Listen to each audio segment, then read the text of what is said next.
We just saw the Green Inferno, and on this show I take my friends, we go see a movie, we review it here in the car, and then we have a discussion. The review part is spoiler-free, so if you're on the fence looking for a recommendation, you can watch this video just to find out what we thought. The Green Inferno is a cannibal horror movie by Eli Roth. It's kind of taken a while to come out. I want to say it's at least a year delayed from when it was originally going to come out. I don't know how much of that is cutting and reshooting for an R rating, or if they really had problems with that or not. To me, now having seen the final film, it's a pretty tough hour and 45 minutes, but not because of how graphic and disturbing it is. It's mostly because of how boring it is. The way that they ground the characters and sort of introduce you to everybody is this really long, drawn-out process. And it subverts some of your expectations, but some of that stuff's in a bad way, if that makes sense. It's like, it doesn't get into the action nearly as quickly as you think it should.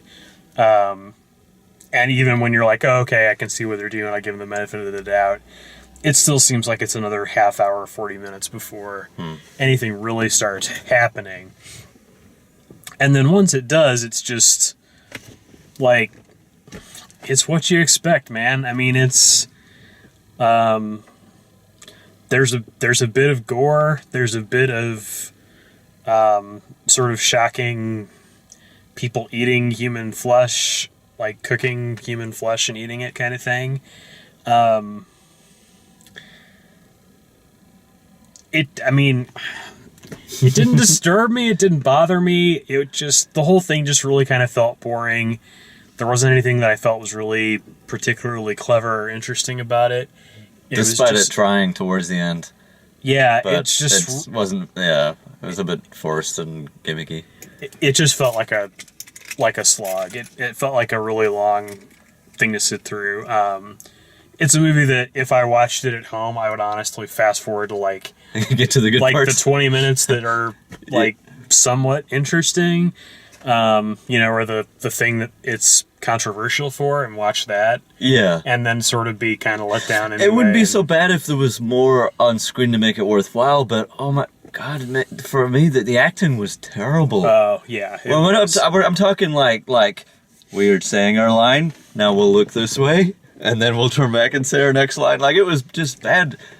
Her, like, blonde roommate was the worst. And the Alejandro guy was terrible. He reminded me of Fred Armisen in a Portlandia sketch. Yeah. It was like, except that he was supposed to be real. Yeah. Well, and people completely turn on a dime. Like, one scene they're like, oh, yeah, let's go do this and everything. And then they'll just have a scene. Motivation totally changes. Yeah. Everybody's motivation is against this. Yeah. And they have to be talked back into it. And you're like, why do we have this scene? Right. Like, just skip it. Just move it forward. But yeah, it felt a lot like maybe this was a 90-minute movie that got pushed up too much, and maybe it was a really disturbing 90-minute movie that they padded out and added story to and reshot a bunch of to get it an R rating and get it nationwide distribution. Yeah. And the fact that there's like, if that's the case, if there's like a way more disturbing version of it, I hope to God it's not like a 2.5 hour movie. You know what I mean? Yeah. Like, I hope that it's, because there's sections of the movie where you're sure something's missing. It just jumps onto something else, and you're like, huh.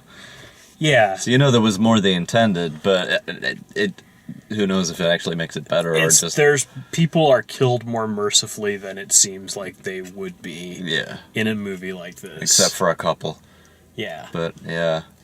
Without getting into, spoilers and all that kind of stuff, it's a cannibal movie. That sort of stuff happens. You know that much. But yeah, the sequel bait thing towards the end, every movie has to do that right now. Yeah, of course it has to. That's frustrating. But anyway. And they play with the whole concept. I mean, I think part of the original marketing was that the tribe or whatever that's in this movie is a real Yeah, I heard that. tribe, and that Yeah. they were But probably not a cannibal not tribe. filmed. No, they weren't. I don't think they were a cannibal tribe, but they had like not been filmed before and all this kind of stuff, and like that's kind of what they did with some of those older exploitation movies, and it was all made up. It was all fabricated. Yeah. And for one thing, like if it's true that these people were like not filmed before and were just like found and hired to be in this movie, that's like legit exploitation. Right. And real. it doesn't really add anything to it.